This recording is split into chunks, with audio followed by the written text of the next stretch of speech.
Have you ever heard of the man who wrestled with God and had his life changed forever?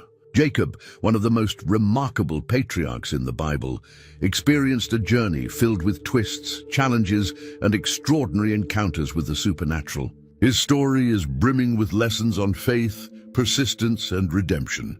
How can someone go from being a deceiver to becoming God's chosen leader?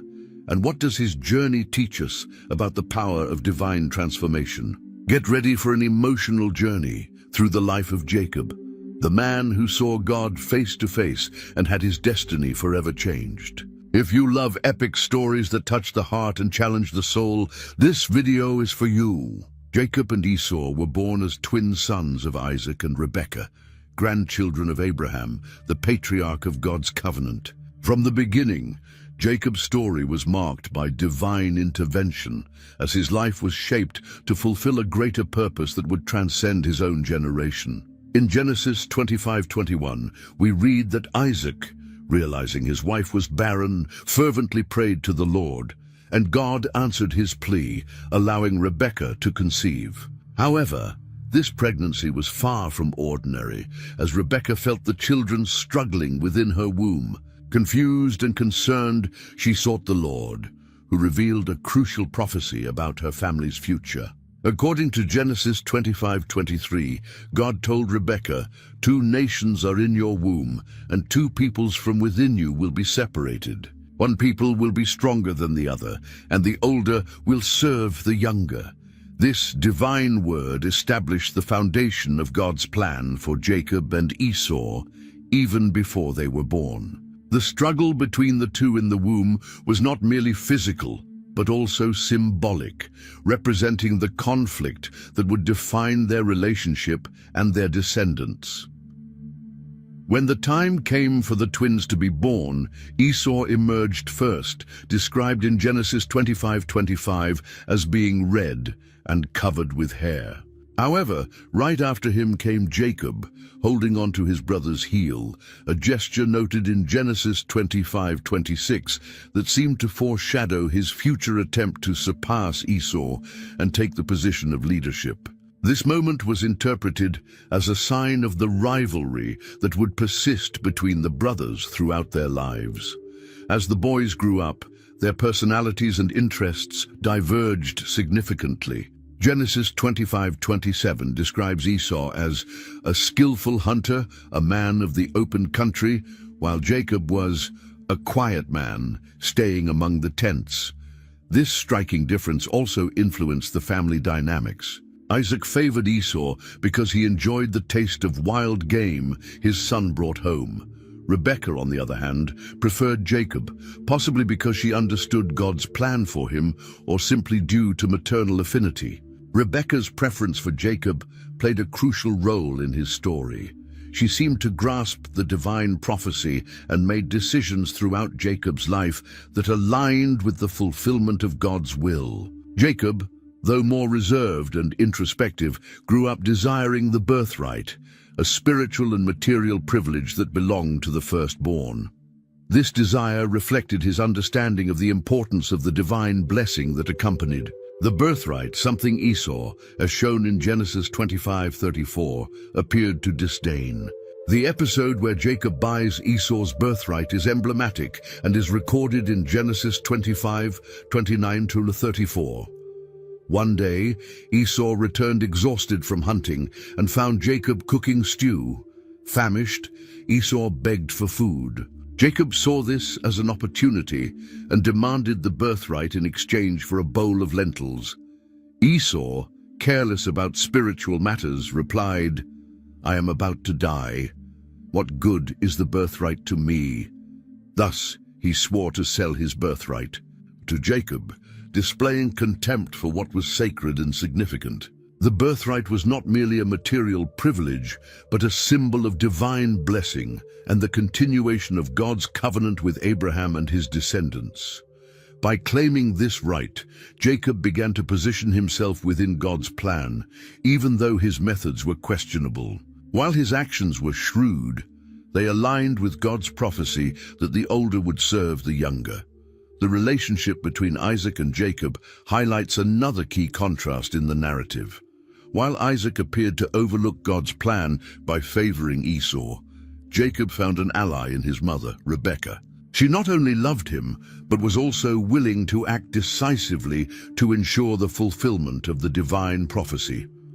This is evident in the episode where she helps Jacob deceive Isaac to receive the paternal blessing, an event that will be explored further in the story.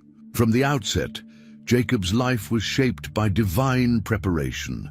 God orchestrated his story so that even amidst human flaws and controversial decisions, his sovereign purpose would prevail. As a young man, Jacob began to understand that his life was not just about family conflicts or personal achievements, but about a greater calling, a responsibility toward future generations. At this point in the story, Jacob is just beginning to walk the path God had laid out for him.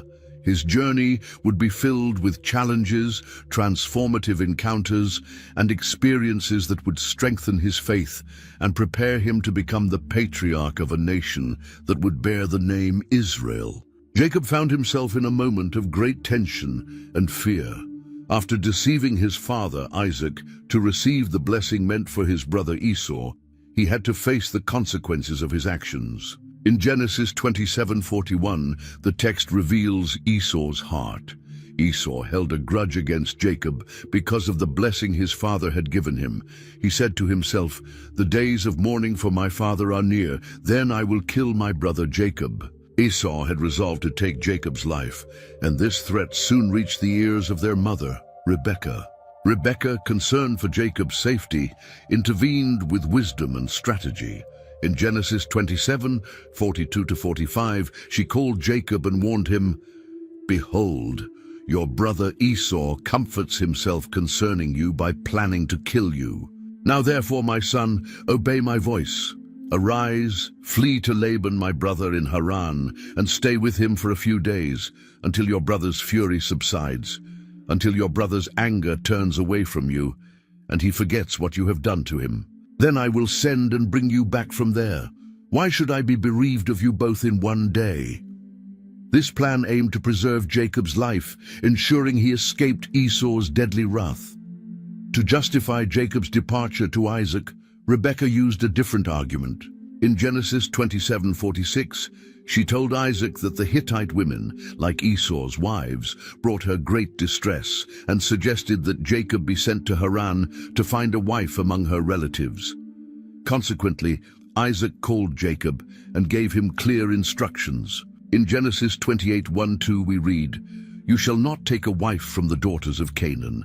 Arise, go to Paddan Aram, to the house of Bethuel, your mother's father, and take a wife for yourself from there, from the daughters of Laban, your mother's brother." This moment also provided an opportunity for Isaac to bless Jacob again, this time consciously acknowledging him as the bearer of the divine covenant. Isaac's blessing over Jacob in Genesis 28:3-4 is a pivotal moment. He said, "May God Almighty bless you and make you fruitful and multiply you, that you may become a company of peoples, and may he give you the blessing of Abraham, to you and your descendants with you, that you may inherit the land of your sojournings, which God gave to Abraham." With this blessing, Isaac confirmed that Jacob was the heir to God's covenant with Abraham, which included both spiritual blessings and the inheritance of the promised land. Jacob departed from Beersheba and journeyed toward Haran, as we read in Genesis 28:10. Then Jacob departed from Beersheba and went toward Haran. The journey was long and solitary. Jacob was leaving behind his home, his family, and everything familiar. He did not know what awaited him in Haran or if he would ever return. Along the way, he likely reflected on his actions, the deceit he had committed, and the uncertainty of his future. At one point during his journey, Jacob arrived at a place where he decided to spend the night. The sun had already set, so he took a stone and used it as a pillow, as described in Genesis 28:11. He came to a certain place and spent the night there because the sun had set, and he took one of the stones of that place and put it under his head and lay down in that place. This seemingly simple act marked the beginning of one of the most significant moments of his life. While Jacob slept, he had an extraordinary dream, recounted in Genesis 28:12. And he dreamed, and behold, a ladder was set on the earth with its top reaching to heaven. And behold, the angels of God were ascending and descending on it. This vision of the ladder connecting earth and heaven symbolized the link between the human and the divine, showing that God was attentive to Jacob's needs even in his flight. At the top of the ladder stood the Lord himself, who spoke directly to Jacob. In Genesis 28:13-15, God said, "I am the Lord, the God of Abraham your father, and the God of Isaac. The land on which you lie I will give to you and your descendants. Your descendants shall also be like the dust of the earth, and you shall spread out to the west, and to the east, and to the north, and to the south. And in you and in your descendants shall all the families of the earth be blessed. Behold, I am with you and will keep you wherever you go, and will bring you back to this land, for I will not leave you until I have done what I have spoken to you." This promise not only reaffirmed God's covenant with Abraham, but also guaranteed Jacob protection and guidance on his journey. When Jacob awoke, he was deeply moved and filled with awe. In Genesis 28:16-17, he said, "Surely the Lord is in this place, and I did not know it." And he was afraid and said, "How awesome is this place! This is none other than the house of God, and this is the gate of heaven." The realization of God's presence in that location transformed his perspective on his journey and his relationship with the Creator. The next morning, Jacob took the stone he had used as a pillow, set it up as a pillar, and poured oil on it, consecrating the place. In Genesis 28:18-19, we read, "Early in the morning, Jacob took the stone that he had put under his head and set it up as a pillar and poured oil on top of it. He called the name of that place Bethel, but the name of the city had been Luz previously." Anointing the stone symbolized dedicating the place as sacred, a spiritual milestone for Jacob. Additionally, Jacob made a vow to God, recorded in Genesis 28:20-22. "If God will be with me and keep me in this way that I go, and give me bread to eat and clothing to wear, so that I come again to my father's house in peace, then the Lord shall be my God, and this stone which I have set up as a pillar shall be God's house, and of all that you give me, I will surely give a tenth to you." This vow reflects Jacob's budding faith and his willingness to honor God in response to the divine promise. After this transformative encounter, Jacob continued his journey to Laban's household, now strengthened by the certainty that God was with him and that his promise would be fulfilled. The road ahead was still long, but God's presence had begun to shape Jacob's life definitively. Jacob continued his long journey to the land of Paddan Aram, where his maternal family lived. After the life-changing encounter with God at Bethel, he proceeded, fortified by the divine promise of protection and prosperity. In Genesis 29:1, we read that he arrived in the land of the people of the east. Upon his arrival, Jacob encountered a group of shepherds gathered near a well, waiting to water their flocks. He approached them and inquired about Laban, his uncle. In Genesis 29:5-6, the shepherds confirmed that they knew Laban and told him that Rachel, Laban's daughter, was approaching with her flock. Upon seeing Rachel, Jacob was immediately captivated.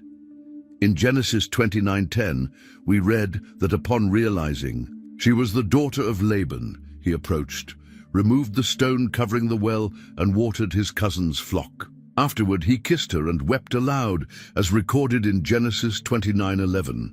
This moment reflected a mixture of emotions: relief at finding his mother's relatives, joy at meeting Rachel, and the impact of the arduous journey he had endured.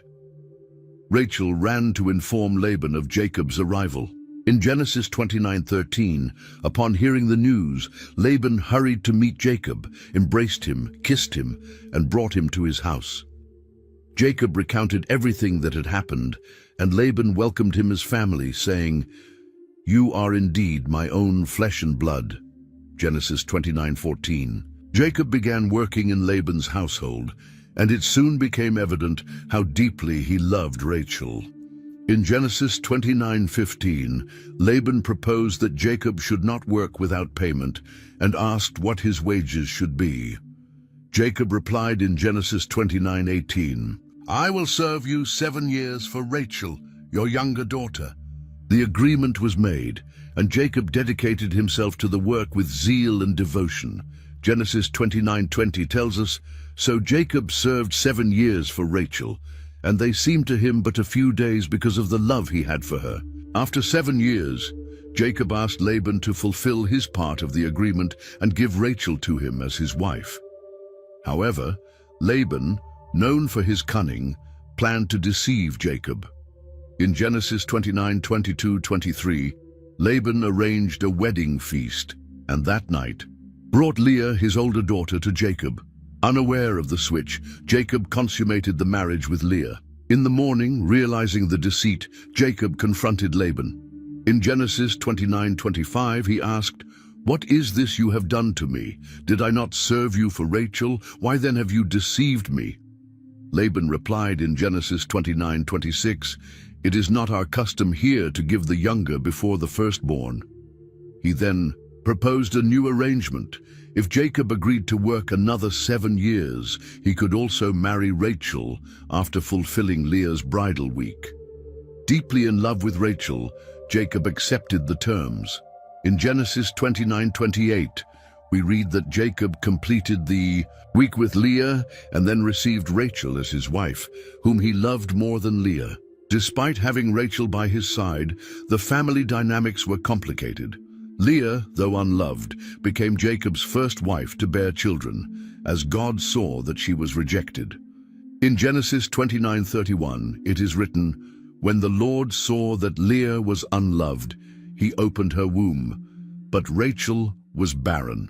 Leah gave birth to 4 sons, Reuben, Simeon, Levi, and Judah. Each name reflected her longing to be loved and recognized by Jacob. Meanwhile, Rachel remained childless, though Jacob remained devoted to her. Throughout his years of service in Laban's household, Jacob faced not only the emotional challenges of his marital life, but also the difficulties imposed by his uncle. Laban was a shrewd and manipulative man who repeatedly tried to exploit Jacob. Yet God continued to bless Jacob's work. In Genesis 30:27, Laban acknowledged, "I have learned by divination that the Lord has blessed me because of you." When the time came for Jacob to leave, he negotiated with Laban again, proposing an agreement to divide the flocks. Jacob suggested he would take the speckled, spotted, and striped animals, while Laban would keep the solid-colored ones. Laban agreed, but immediately tried to deceive Jacob once more by removing the speckled and spotted animals before Jacob could tend the flock. However, God was with Jacob and blessed his breeding strategy, causing his flocks to multiply greatly. In Genesis 30:43 we read, "Thus the man grew exceedingly prosperous and had large flocks, female and male servants, camels and donkeys." Despite Laban's tricks and schemes, Jacob prospered because God was fulfilling his promise to bless and protect him. As time passed, the relationship between Jacob and Laban deteriorated. Laban's sons grew envious of Jacob's wealth, and Laban's attitude toward him changed. Yet Jacob understood that his prosperity came not from his own efforts, but from God's hand, fulfilling the promise made at Bethel. While Jacob worked faithfully and built his family, he remained mindful of God's promise that he would return to the land of his fathers and become the father of a great nation. The tensions with Laban and the growth of his wealth signaled that the time to leave was drawing near. Jacob knew he would have to make difficult decisions, but trusted God's guidance. After many years working in Laban's household and amassing great wealth through God's favor, Jacob reached a point where remaining in that land became unsustainable. In Genesis 31:1-2 we read, "Now Jacob heard that the sons of Laban were saying, 'Jacob has taken all that was our father's, and from what was our father's he has gained all this wealth.' And Jacob saw that Laban did not regard him with favor as before." The growing tension between Jacob, Laban, and his sons made it clear that Jacob's presence was no longer welcome. However, it was God who gave Jacob the definitive confirmation that it was time to leave. In Genesis 31:3, God spoke directly to Jacob, saying, "Return to the land of your fathers and to your kindred, and I will be with you." This divine command was not only a call to return, but also a promise that God would remain with him, just as he had promised earlier at Bethel. Jacob understood that obeying this call would be challenging, but trusted in God's protection and provision. Before taking action, Jacob called Rachel and Leah to the field where his flocks were and spoke with them about his decision. In Genesis 31:4-5, he said, "I see that your father's attitude toward me is not what it was before, but the God of my father has been with me." Jacob explained how he had been honest and hard-working during all the years he served Laban, but Laban had changed his wages 10 times. He also told his wives how God had intervened on his behalf and prospered the work of his hands, as recorded in Genesis 31:7-9. Jacob also shared a dream he had in which the angel of God appeared to him and reaffirmed the command to return to the land of his fathers. In Genesis 31:11-13, he recounted, "The angel of God said to me in the dream, 'Jacob,' and I answered, 'Here I am.' And he said, 'Look up and see that all the male goats mating with the flock are streaked, speckled, or spotted, for I have seen all that Laban has been doing to you. I am the God of Bethel, where you anointed a pillar and made a vow to me. Now leave this land at once and go back to your native land.'" After hearing all this, Rachel and Leah agreed it was time to leave, acknowledging that their father Laban had not acted justly toward Jacob. Thus, Jacob made his decision. He gathered his wives, children, servants, maids, and all his possessions and flocks. In Genesis 31:17-18, we read that he put his children and his wives on camels, and he drove all his livestock ahead of him, along with all the goods he had accumulated in Paddan Aram, to go to his father Isaac in the land of Canaan. Fearing possible retaliation from Laban, Jacob decided to leave without informing him. During their departure, a significant incident occurred. In Genesis 31:19, we read that Rachel stole her father's household gods, an act that would later cause conflict. Despite this, Jacob continued his journey in haste, crossing the Euphrates River and heading toward the hill country of Gilead, as described in Genesis 31:21. When Laban discovered Jacob had left, he was furious and gathered his relatives to pursue him.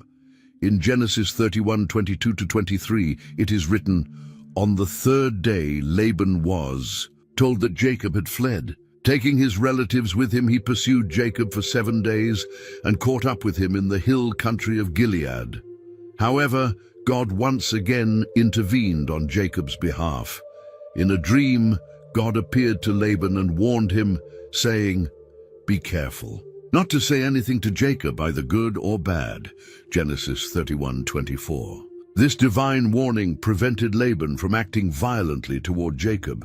When Laban finally caught up with Jacob, he confronted him, accusing him of leaving secretly and stealing his household gods. In Genesis 31:26-30, Laban questioned Jacob, "What have you done? You've deceived me, and you've carried off my daughters like captives in war. Why did you run off secretly and deceive me? Why didn't you tell me, so I could send you away with joy and singing to the music of timbrels and harps? You didn't even let me kiss my grandchildren and my daughters goodbye. You have done a foolish thing. I have the power to harm you. But last night, the God of your father said to me, 'Be careful not to say anything to Jacob, either good or bad.'" Jacob firmly responded to the accusations. He explained that he fled because he feared Laban might take his daughters by force. As for the household gods, Jacob, unaware that Rachel had stolen them, declared, "If you find anyone who has your gods, that person shall not live." Genesis 31:32. Laban searched through all the tents but did not find the gods, as Rachel had hidden them. Following the search, Jacob took the opportunity to confront Laban about the years of service and injustice he had endured. In Genesis 31:38-41, he said, "I have been with you for 20 years now. Your sheep and goats have not miscarried, nor have I eaten rams from your flocks. I did not bring you animals torn by wild beasts. I bore the loss myself, and you demanded payment from me for whatever was stolen by day or night. This was my situation. The heat consumed me in the daytime and the cold at night, and sleep fled from my eyes. It was like this for the 20 years I was in your household. I worked for you 14 years for your 2 daughters and 6 years for your flocks, and you changed my wages 10 times. Recognizing that God was with Jacob, Laban proposed a covenant. In Genesis 31:44, he said, "Come now, let's make a covenant, you and I, and let it serve as a witness between us." They set up a heap of stones as a witness to the covenant, and Laban invoked the God of Abraham and the God of Nahor as witnesses, while Jacob swore by the fear of his father Isaac. Genesis 31:53. The covenant was sealed with a meal and established boundaries between them, ensuring there would be no future hostilities. After the covenant, Laban kissed his grandchildren and daughters, blessed them, and returned home. Jacob, on the other hand, continued his journey toward the land of his fathers, knowing he was about to meet his brother Esau, a meeting fraught with uncertainty and challenges. After parting ways with Laban and heading toward his homeland, Jacob knew he needed to face an unresolved issue from his past: his brother Esau. He had left Canaan years earlier to escape Esau's wrath after deceiving him in the matter of Isaac's blessing. Now, as he returned, he knew this meeting was inevitable, and he carried with him a mix of fear and hope. In Genesis 32:1-2, we read that as Jacob went on his way, the angels of God met him. When he saw them, Jacob said, "This is the camp of God?" So he named that place Mahanaim, meaning 2 camps. This vision was a reminder that God was with him. But even so, the fear of reuniting with Esau remained. Determined to prepare himself, Jacob sent messengers ahead to inform Esau of his arrival. In Genesis 32:3-5, he instructed the messengers to say, "This is what you are to say to my lord Esau. Your servant Jacob says, I have been staying with Laban and have remained there until now. I have cattle, donkeys, sheep, goats, male and female servants. I am sending this message to my lord, that I may find favor in your eyes." Jacob referred to Esau as "my lord," and to himself as "your servant," a gesture of humility and submission intended to pacify his brother's anger. The messengers returned with alarming news. In Genesis 32:6, they reported, "We went to your brother Esau, and now he is coming to meet you, and 400 men are with him." This news filled Jacob with fear and distress. He was uncertain of Esau's intentions, and the fact that Esau was accompanied by so many men seemed like a prelude to conflict. Jacob's fear grew, and he began devising strategies to protect his family and possessions. In Genesis 32:7-8, we read that Jacob divided his flocks, servants, and family into 2 groups, thinking, if Esau comes and attacks one group, the group that is left may escape. This division was an attempt to minimize losses in case Esau acted with hostility. Jacob used his strategic abilities, but recognized that the situation required more than human wisdom. He needed to call upon God. Jacob's prayer, recorded in Genesis 32:9-12, is one of the most sincere and humble moments of his life. He began by acknowledging who God is, O God of my father Abraham, God of my father Isaac, Lord, you who said to me, go back to your country and your relatives, and I will make you prosper. Jacob admitted his unworthiness, saying, I am unworthy of all the kindness and faithfulness you have shown your servant. I had only my staff when I crossed this Jordan, but now I have become two camps. He pleaded for deliverance. Save me, I pray, from the hand of my brother Esau, for I am afraid he will come and attack me, and also the mothers with their children. Finally, Jacob reminded God of his promises, reaffirming his trust. But you have said, I will surely make you prosper, and will make your descendants like the sand of the sea, which cannot be counted. After praying, Jacob decided to send gifts to Esau as a gesture of reconciliation. In Genesis 32:13-15, we read that he selected a large number of animals: 200 female goats and 20 male goats, 200 ewes and 20 rams, 30 female camels with their young, 40 cows and 10 bulls, and 20 female donkeys and 10 male donkeys. He arranged these animals in herds and instructed his servants to drive them ahead, leaving space between each group. In Genesis 32:17-18, he gave specific instructions. When my brother Esau meets you and asks, to whom do you belong? And where are you going? And who owns all these animals in front of you? And then you are to say, they belong to your servant Jacob. They are a gift sent to my lord Esau, and he is coming behind us. Jacob hoped these gifts would appease Esau's anger. In Genesis 32:20, he reasoned, I will pacify him with these gifts I am sending on ahead. Later, when I see him, perhaps he will receive me. The gifts were sent ahead, while Jacob remained in the camp with his family. That night, however, fear and anxiety overtook Jacob. He knew the next day could determine the future of his lineage and possibly his own life.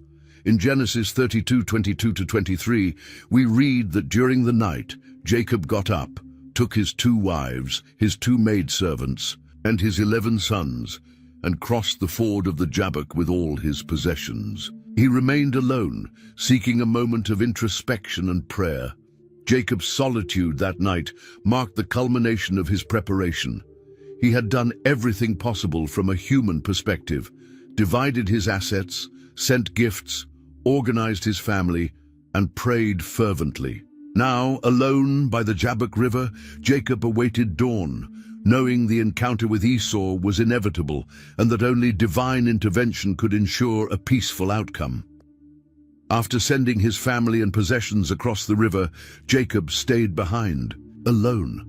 This moment of solitude was deeply significant, as Jacob was about to face one of the most challenging and transformative nights of his life. In Genesis 32:24, we read, so Jacob was left alone, isolated from his loved ones and any human protection. Jacob experienced a night filled with introspection, fears, and uncertainty about the future. He knew dawn would bring the unavoidable meeting with Esau, but first he would confront something much greater. That night, while Jacob was alone, a mysterious man appeared. Genesis 32:24 continues, and a man wrestled with him till daybreak. This man was not immediately identified, but his presence introduced a physical and spiritual challenge. The struggle between Jacob and this being was intense and lasted all night until the break of day. This was not merely a physical contest. It was a direct confrontation with everything Jacob had been up to that point. His insecurities, fears, and even his identity as a deceiver were being put to the test. The man Jacob wrestled with was no ordinary adversary. In Genesis 32:25 we read, when the man saw that he could not overpower him, he touched the socket of Jacob's hip so that his hip was wrenched as he wrestled with the man. This touch, which injured Jacob, demonstrated the man's supernatural power. Even though he was injured, Jacob refused to let go.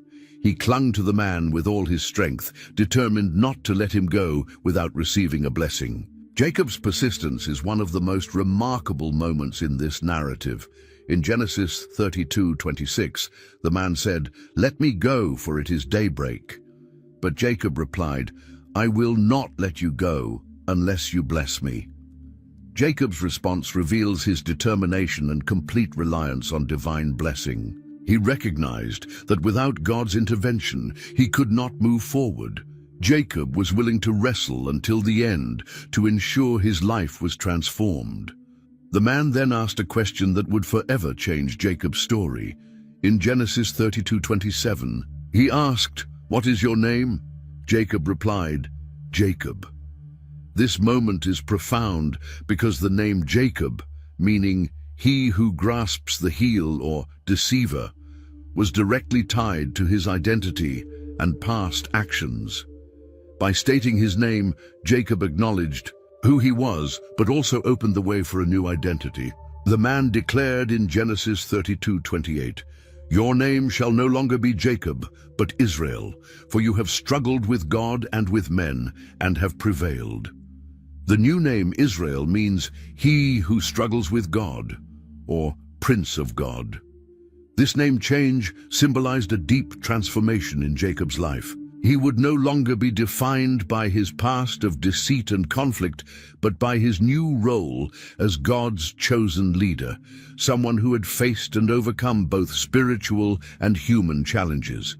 After receiving his new name, Jacob asked the man a question. In Genesis 32:29, he said, "Please tell me your name."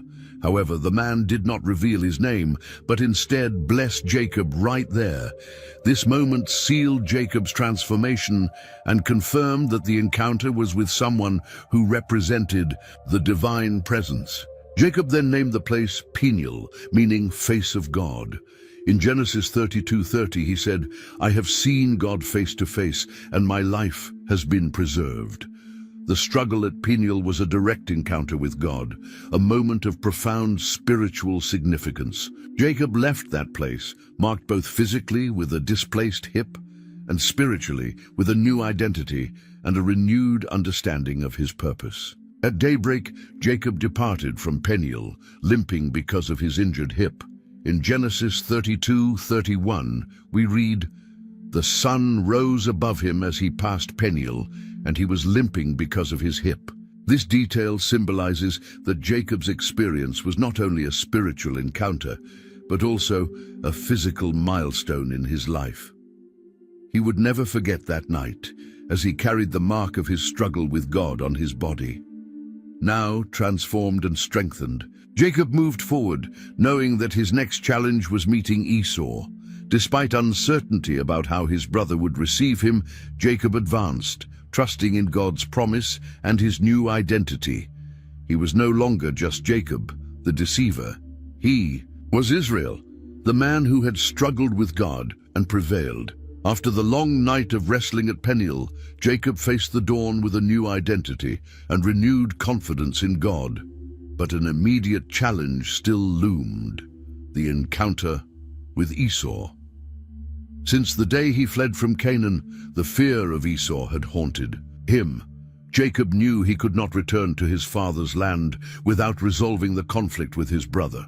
In Genesis 33:1, the text states, "Jacob lifted up his eyes and looked, and behold, Esau was coming, and 400 men with him." Esau's approach with a large group only heightened Jacob's anxiety, suggesting a possible act of revenge. Determined to seek reconciliation, Jacob trusted in God's promise of protection and carefully arranged his family and possessions. In Genesis 33:2, we read that he placed the maidservants and their children in front, Leah and her children next, and Rachel and Joseph last. This arrangement may reflect both a strategy to safeguard his dearest loved ones and his resolve to face Esau before exposing his family to danger. Jacob then took the lead, advancing alone, demonstrating both courage and humility. As he approached, Jacob bowed to the ground 7 times, as recorded in Genesis 33:3. This act of respect and submission signified his desire for peace, not conflict. Jacob's repeated bowing also reflected his humility before Esau, acknowledging the wrong he had done in the past and seeking his brother's mercy. This symbolic act was powerful, especially considering how much Jacob had changed since their last meeting. What happened next was entirely unexpected. In Genesis 33:4, we read, "But Esau ran to meet him, embraced him, fell on his neck, and kissed him, and they wept." Esau did not react with hostility or vengeance, but with fraternal love. He ran to meet Jacob, embraced him warmly, kissed him, and both brothers wept together. This moment of reconciliation was deeply moving. The embrace symbolized Esau's forgiveness and the restoration of their relationship, something only divine intervention could have made possible. After the embrace, Esau began to speak with Jacob. In Genesis 33:5, he looked at Jacob's family and asked, "Who are these with you?" Jacob replied, "They are the children God has graciously given your servant." By presenting his family, Jacob acknowledged God's hand in his life, attributing his blessings not to his own efforts, but to divine grace. Each of Jacob's children, along with their mothers, approached and bowed before Esau in a gesture of respect and reverence. As the brothers talked, Esau noticed the gifts Jacob had sent ahead. In Genesis 33:8 he asked, "What do you mean by all these droves I met?" Jacob answered, "To find favor in your eyes, my lord." Jacob viewed the gifts as a way to seek reconciliation and show his sincerity. However, Esau replied in Genesis 33:9, "I already have plenty, my brother. Keep what you have for yourself."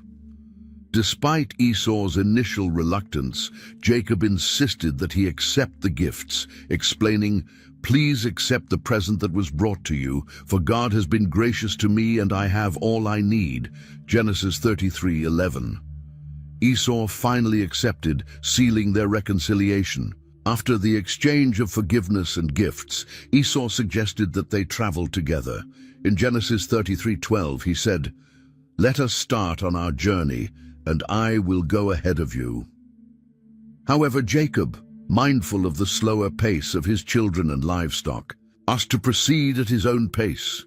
He said in Genesis 33:13-14, "My Lord knows that the children are tender, and that I must care for the ewes and cows that are nursing their young. If they are driven hard even one day, all the animals will die. So let my Lord go on ahead of his servant, while I move along slowly at the pace of the flocks and herds before me and the pace of the children, until I come to my Lord in Seir." Esau agreed, demonstrating the genuineness of their reconciliation and his respect for Jacob's needs. Before departing, Esau offered to leave some of his men with Jacob to assist him along the way, but Jacob politely declined, saying, "Why do that? Just let me find favor in the eyes of my Lord." Genesis 33:15. Esau then returned to Seir, while Jacob continued his journey with his family and flocks, heading towards Succoth. The reunion between Jacob and Esau was one of the most emotional and significant moments in both of their lives. It not only restored peace between the two brothers, but also highlighted God's faithfulness in fulfilling his promises. Jacob had left Canaan in fear for his life, and now he returned safely, not because of his strategies or plans, but because God had worked to reconcile him with Esau. This meeting was a testimony to the power of forgiveness and divine grace, capable of transforming even the most fractured relationships. Jacob, however, understood that there was still more to his journey. The reconciliation with Esau was only a step toward fulfilling God's calling in his life. He continued to move forward, intent on realizing the promises of God, fully aware that the Lord was with him every step of the way. After his reunion with Esau and his journey to Succoth, Jacob pressed on in obedience to God's plan. In Genesis 35:1, God spoke to Jacob again, calling him to return to Bethel, the place where, years earlier, he had the vision of the heavenly ladder and made a vow to the Lord. The text states, "Arise, go up to Bethel and settle there, and build an altar there to the God who appeared to you when you were fleeing from your brother Esau. This call was a reminder that God was fulfilling his promises and that Jacob needed to renew his commitment to the Lord. In response to God's command, Jacob recognized the need for his family to be spiritually prepared for this moment of consecration. In Genesis 35:2, he said to his household and all who were with him, "Get rid of the foreign gods you have with you, and purify yourselves and change your clothes." Jacob understood that presenting themselves before God required his family to abandon all forms of idolatry.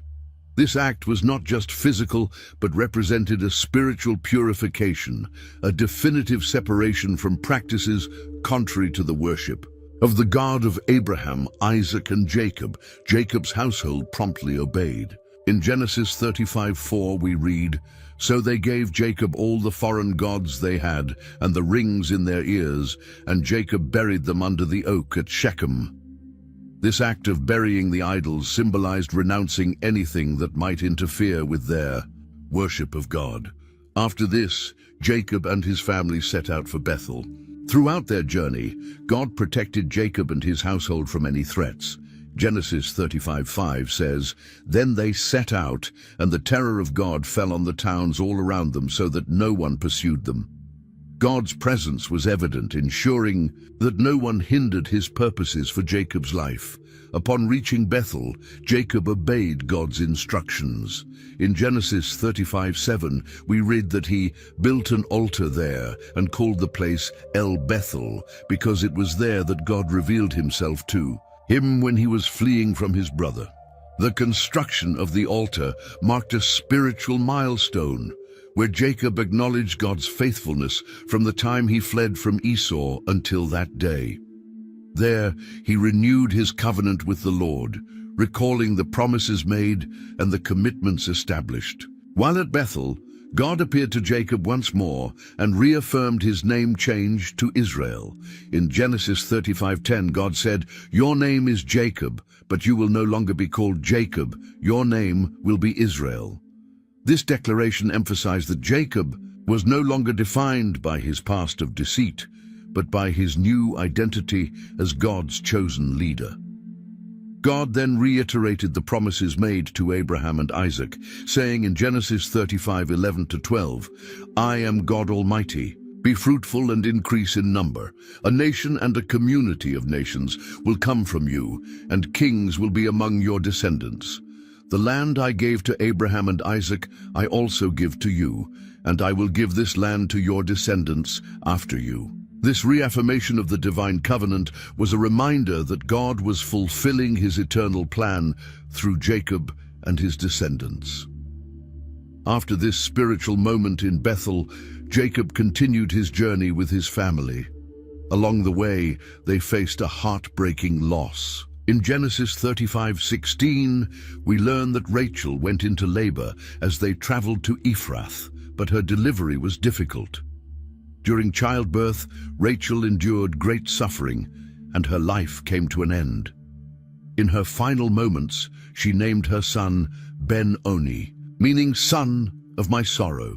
However, Jacob renamed him Benjamin, meaning son of my right hand. Genesis 35:18. This renaming reflected Jacob's resilience in the face of pain and his view of Benjamin as a blessing, even under such tragic circumstances.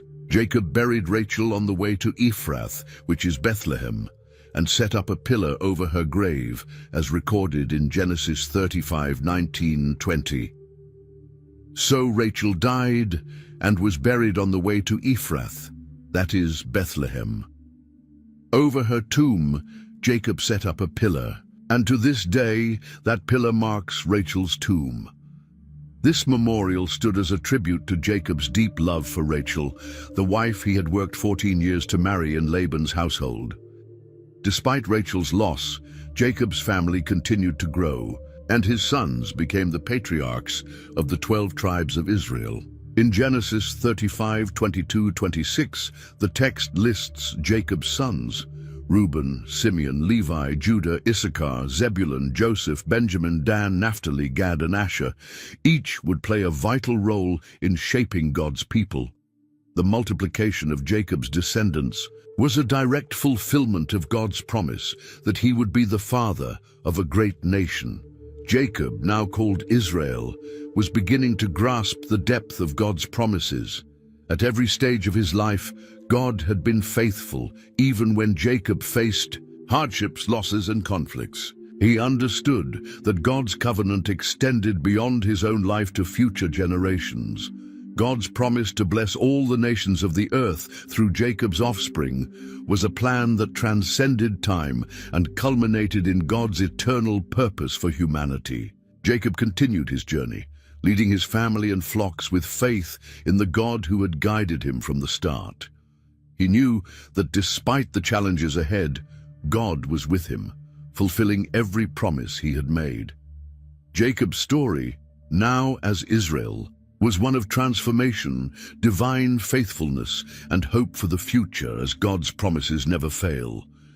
After Rachel's death on the way to Ephrath, later known as Bethlehem, Jacob entered a new phase of his journey. Rachel's loss was a devastating blow, as she was the great love of his life, the woman for whom he had worked 14 years in Laban's house. Jacob set up a memorial pillar over her grave, as recorded in Genesis 35:20, and moved forward with his 12 sons, who would become the foundations of the 12 tribes of Israel. Despite his grief, Jacob continued to lead his family. However, another challenging event soon shook his household. In Genesis 35:22, it is recorded that Reuben, Jacob's firstborn, had relations with Bilhah, his father's concubine. This act was a direct affront to Jacob's authority and brought great dishonor to the family. Although Jacob's immediate reaction is not recorded, the incident had lasting consequences. Later, during his final blessings, Jacob rebuked Reuben, saying in Genesis 49:4, "Unstable as water, you shall not excel, because you went up to your father's bed, then you defiled it." This incident highlighted the challenges Jacob faced in managing the complex dynamics of a large family with internal conflicts. Amid internal tensions, Jacob continued to witness God's faithfulness.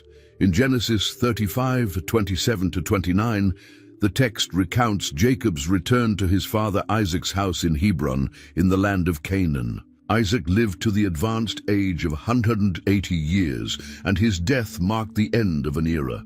Jacob and Esau came together to bury him, demonstrating that despite their past conflicts, the two brothers managed to maintain peace. The following years brought new blessings and challenges for Jacob, particularly regarding his sons. Jacob's relationship with Joseph, his firstborn with Rachel, became a central focus in the narrative. In Genesis 37:3, it is written that Jacob loved Joseph more than all his children, because he was the son of his old age, and he made him a coat of many colors. This favoritism was evident and caused great jealousy among Joseph's brothers, fueling conflicts within the family. Driven by envy, Joseph's brothers plotted against him. Initially planning to kill him, they instead sold him as a slave to Ishmaelite traders heading to Egypt. They then faked his death, presenting Jacob with Joseph's bloodstained coat. In Genesis 37:34-35, Jacob's profound grief is described. Then Jacob tore his clothes, put sackcloth on his waist, and mourned for his son many days.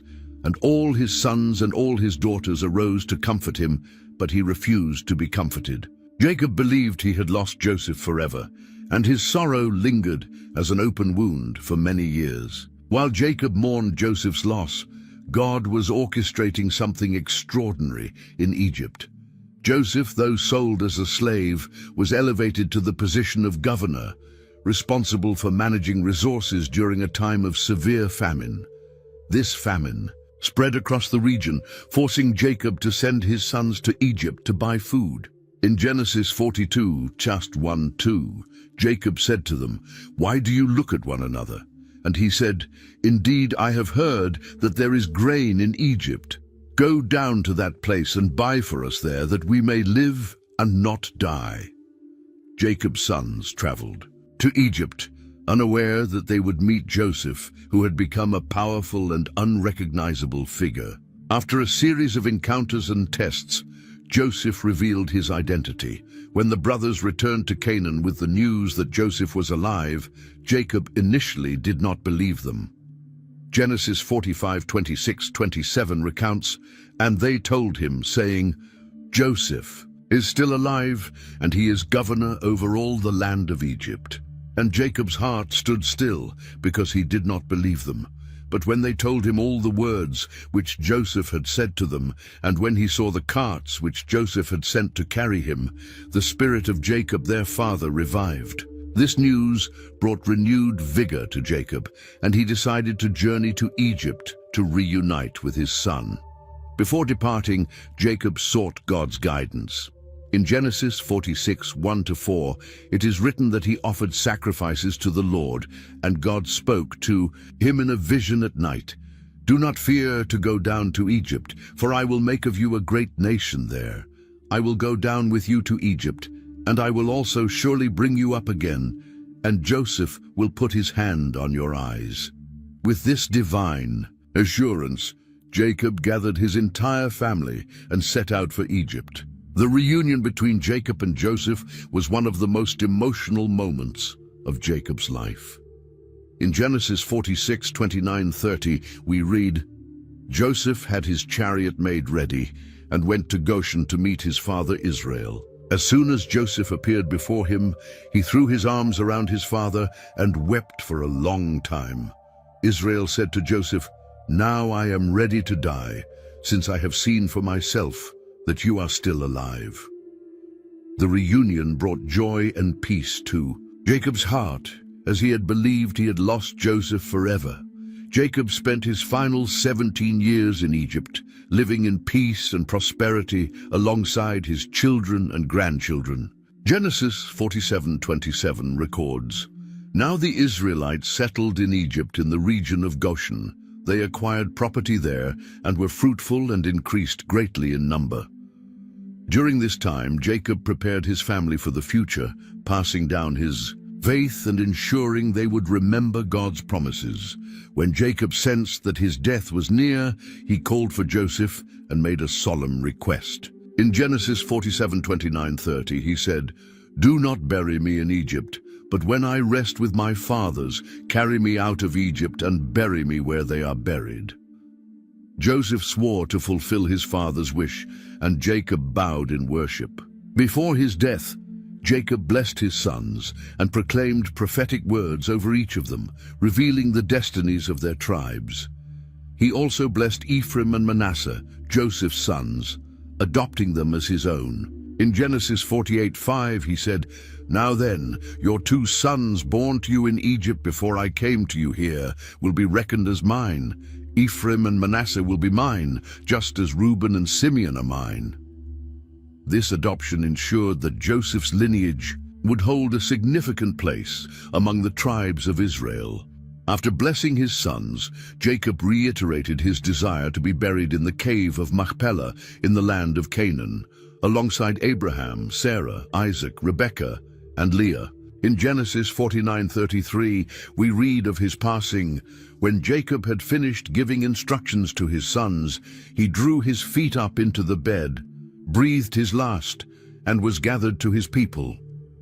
Joseph and his brothers honored Jacob's wishes. In Genesis 50:12-13, it is written, "So Jacob's sons did as he had commanded them. They carried him to the land of Canaan and buried him in the cave in the field of Machpelah." Jacob's burial was a testament to his faith in God's promises, which guaranteed that this land would belong to his descendants. Jacob's death marked the end of an era, but his legacy lived on through his children and the divine promise of forming a great nation. His story stands as a powerful example of how God uses imperfect people to fulfill his eternal purposes. And so, we conclude this incredible journey through Jacob's story, A man who, despite his flaws and challenges, was transformed by God's grace and chosen to fulfill an eternal purpose. His life teaches us the importance of faith, repentance, reconciliation, and trust in God's promises, which are always fulfilled. If this story touched your heart or brought new insights about the Bible, we invite you to subscribe to our channel for more content like this. Don't forget to leave a like, comment on what impacted you the most, and share this video with your friends and family. Together, we can spread the message of God's Word to even more people. May God bless you, and see you in the next video.